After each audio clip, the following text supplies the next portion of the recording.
Burt Lancaster spent his final years carrying a secret no one in Hollywood ever expected. Behind closed doors, he documented the people he believed had poisoned the golden age from within, actors so powerful and adored that their cruelty had been buried under decades of praise. When Lancaster's private notebook surfaced in 2007, the industry froze. It wasn't a memoir. It was a list, 14 names, each with a story dark enough to permanently stain Hollywood's brightest legends.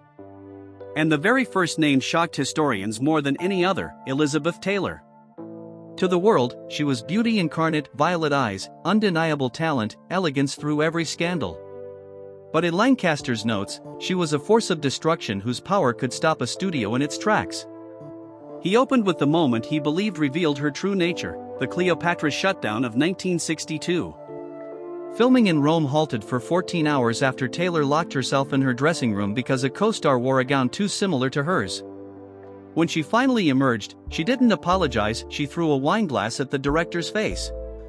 To Lancaster, this wasn't a tantrum under pressure. It was deliberate domination.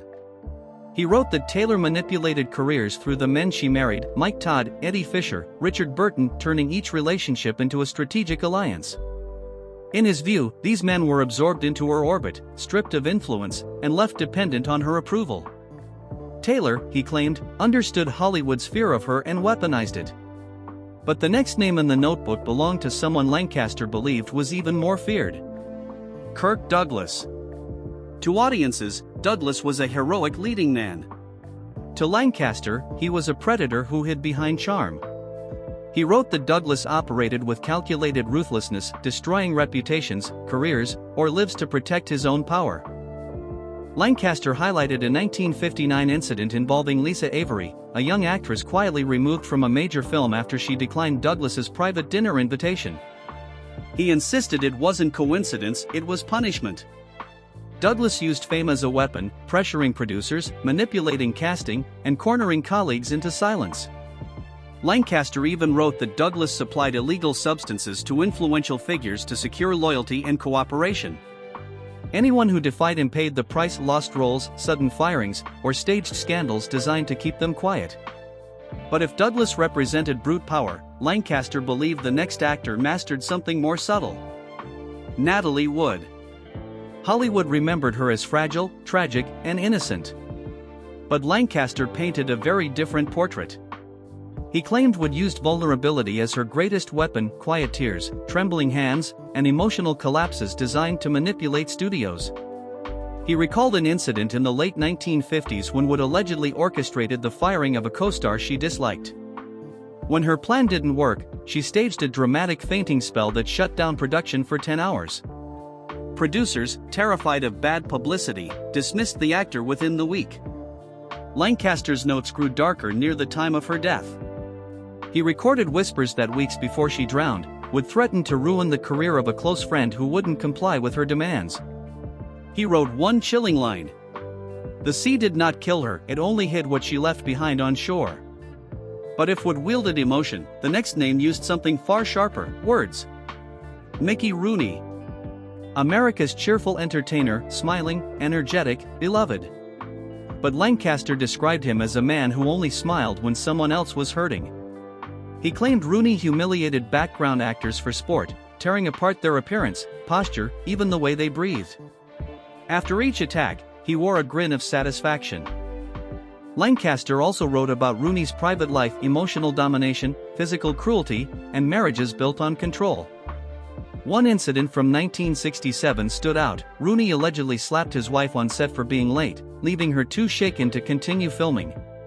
To Lancaster, Rooney proved that evil didn't always come dressed in power, it sometimes hid behind jokes and laughter. Then Lancaster reached a name the world still reveres: Marilyn Monroe. His tone shifted. This wasn't pity, it was caution. The world saw her as delicate and tragic. Lancaster saw a black hole of instability whose manipulation could consume an entire production. He cited Some Like It Hot in 1959, when Monroe vanished from set for hours or days. Lancaster believed these disappearances weren't breakdowns but tactics to force studios to bend to her will. When she returned, fragile and apologetic, production would reshape itself around her. He also described a 1961 affair with producer Jack Warner, during which Monroe allegedly staged a manufactured emotional crisis to get an actor removed from a film. Warner gave in, fearing her collapse more than the production changes. To Lancaster, Monroe's fragility was often deliberate, a mask for control. But none of the names disturbed Lancaster more than the next one. Errol Flynn.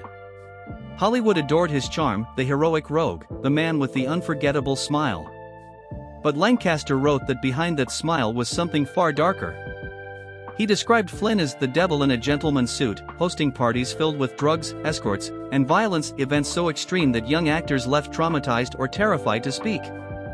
He detailed an incident where Flynn was arrested for drug trafficking, only for the charges to vanish within hours after he called powerful allies. Hollywood protected him at every turn, allowing him to continue unchecked. Lancaster wrote that Flynn not only seduced women, he destroyed them afterward. If they confronted him, he used threats, humiliation, or legal connections to silence them. What frightened Lancaster most was that Flynn seemed to enjoy the destruction he caused. BURT Lancaster didn't write this notebook to shock the world.